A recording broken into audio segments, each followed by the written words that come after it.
time for another edition of Science Sunday. Of course, joined by Aoife Ryle here at the Connecticut Science Center. Good morning. Good morning. So there's some sporting event, I think, happening later today on this network. Yeah, I heard a rumor about that. And it involves a football. Yes. Okay. Yeah, and of course, as science nerds here, Yes. we cannot engage in a sporting event without talking about how it works and the science behind it. Because science truly is everywhere, and it's a huge component in the big game. Yes. All right. Yeah.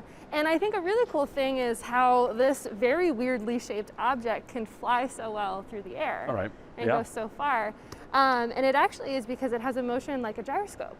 So you've seen gyroscopic toys before. Of course. And we can actually see that motion with that wheel in front of you. All right, so. So I'm gonna have you, I know, it's very weirdly shaped. If you hold that rope, Yeah. and then let go, obviously our wheel just kind of hangs out horizontal, right? Sure, yeah. That's what we expect.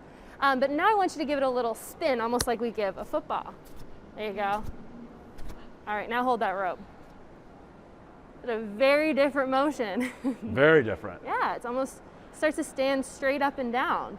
And the faster, if I were to get it to go faster, it would be more vertical. Exactly. All right. Yeah.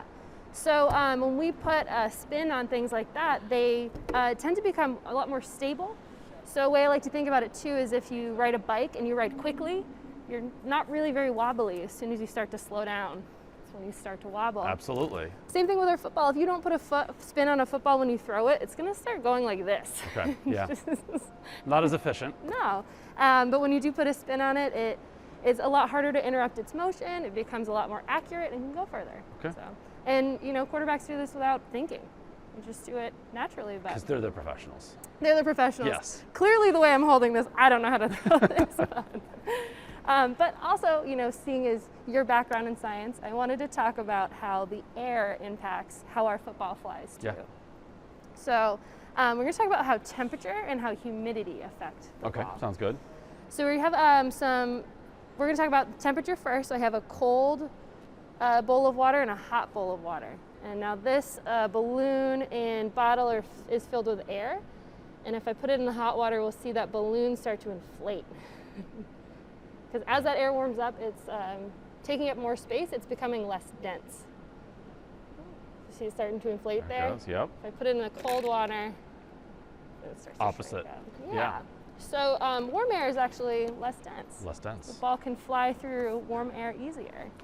So, as a football player, they need to take into account the weather conditions Exactly. as the temperature fluctuates. Yeah, absolutely. So now when it's colder, right, you might have to think about maybe the air is a little more dense. The football might not go quite as far.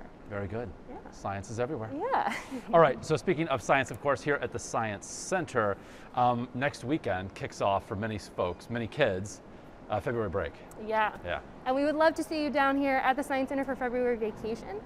So everyone pays kids price to get in all vacation. So it's a good time to come visit. All right, and the best way to, of course, visit is to go to ctsciencecenter.org, get your timed ticket in advance. Yes. All right. And as a special treat, you can come see our new exhibit, Genome in Me, which will be open during February vacation. Super exciting. All right, Aoife, thank you so much. And of course, we'll see you for another edition of Science Sunday next weekend.